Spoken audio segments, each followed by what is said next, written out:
الحمد للہ رب العالمین والصلاة والسلام علی رسولہ کریم وعلی آلہ واصحابہ اجمعین، اما بعد۔ اعوذ باللہ من الشیطان الرجیم، بسم اللہ الرحمن الرحیم، رب اشرح لی صدری ویسر لی امری واحلل عقدۃ من لسانی یفقہوا قولی۔ میں طیبہ آج آپ کی میزبان عیاروں کی جانب سے آپ سب کا خیر مقدم کرتی ہوں۔ السلام علیکم ورحمۃ اللہ وبرکاتہ۔ امید کرتی ہوں کہ آپ سب بخیر ہوں گی انشاءاللہ، اور یہاں آنے میں آپ کو کوئی بہت زیادہ مشقت نہیں ہوئی ہوگی، اور میں اللہ سبحانہ وتعالیٰ سے دعا کرتی ہوں کہ آپ کے یہاں آنے کے ہر ایک قدم پر اللہ سبحانہ وتعالیٰ کئی گنا اجر دے، آمین۔ تو آئیے جس خاص مقصد کے لیے ہم سب گیدر ہوئے ہیں اس کی شروعات اس کتاب کی تلاوت سے کرتے ہیں جو حق اور باطل میں فرق بتاتی ہے، جو ایک طرف جہنم کی تصور سے ڈراتی ہے، وہیں دوسری طرف جنت کی خوشخبریاں بھی سناتی ہے، جو کتاب حقوق اللہ کے ساتھ ساتھ حقوق العباد کے بارے میں بھی تفصیل سے بیان کرتی ہے۔ جی ہاں، میں بات کر رہی ہوں قرآن کی، جس کے لیے میں بلانا چاہوں گی بسمہ محمود کو، جو کہ تقویٰ اسلامک اسکول کی ایک اسٹوڈنٹ ہے 9th کلاس کی۔ میں ان سے گزارش کرتی ہوں کہ وہ اسٹیج پر آئیں اور قرآن کی تلاوت فرمائیں۔ سسٹر بسمہ محمود۔ السلام علیکم ورحمۃ اللہ وبرکاتہ۔ اعوذ باللہ من الشیطان الرجیم،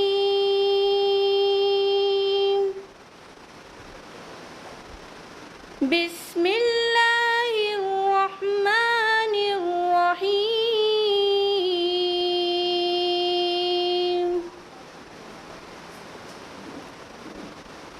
ان اللہ یأمر بالعدل والإحسان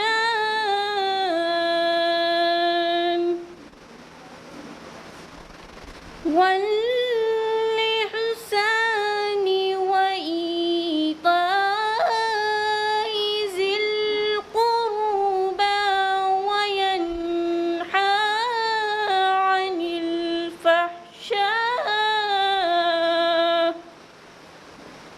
عن الفحشاء والمنكر والبغي يعظكم لعلكم تذكرون،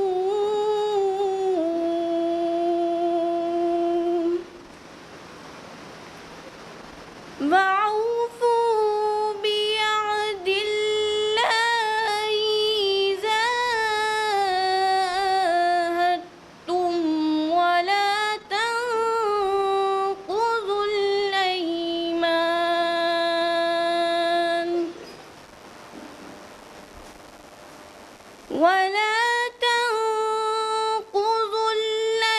الأيمان بعد توكيدها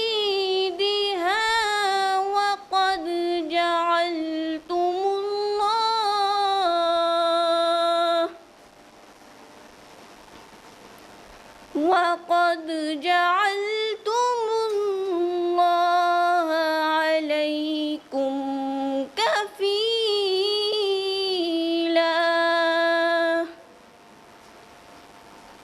إن الله يعلم ما تفعلون،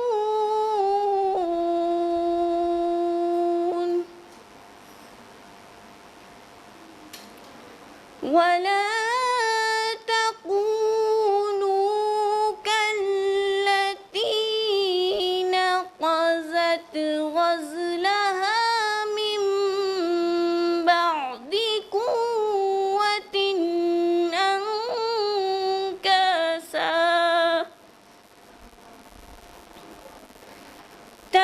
تتخذون أيمانكم دخلا بينكم أن تكون أمة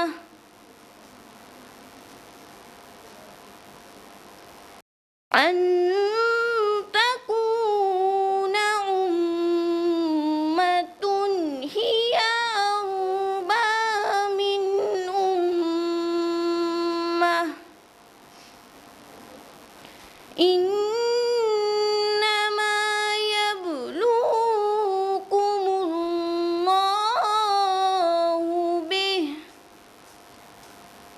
وليبينن لكم يوم القيامة ما كنتم فيه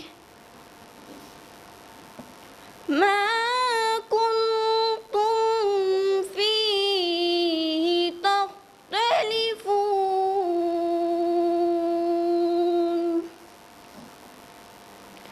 صدق اللہ العظیم۔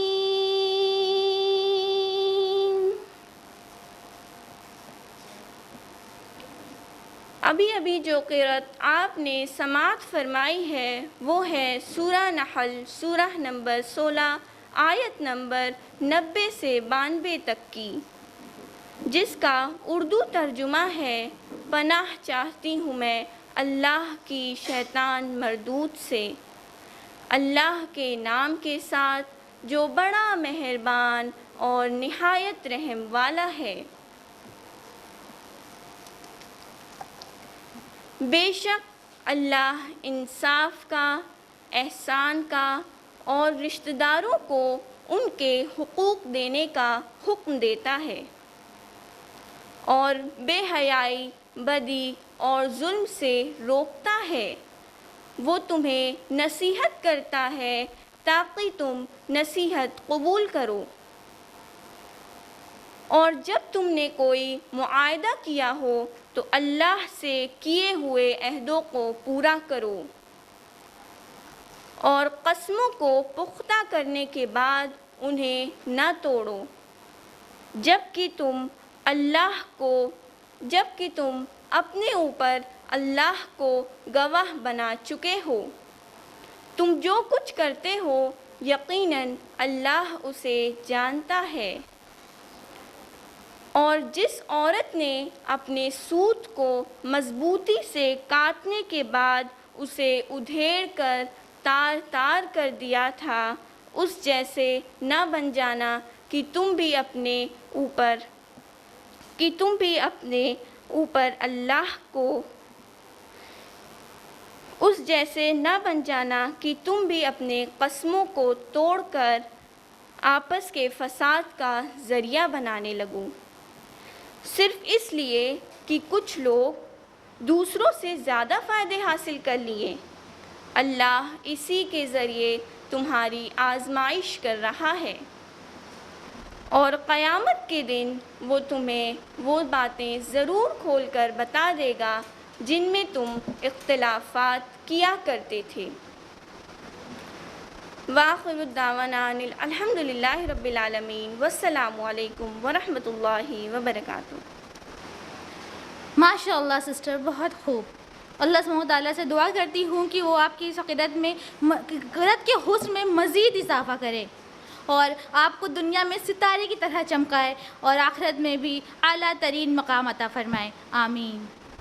قرآن کی یہ تلاوت، یہ فرائض، پیارے نبی محمد صلی اللہ علیہ وسلم کی سنتیں سننے میں ہی کتنی خوب لگتی ہیں نا، اور اگر ہم خود اس پر عمل پیرا ہو جائیں تو اللہ اکبر، اللہ اکبر۔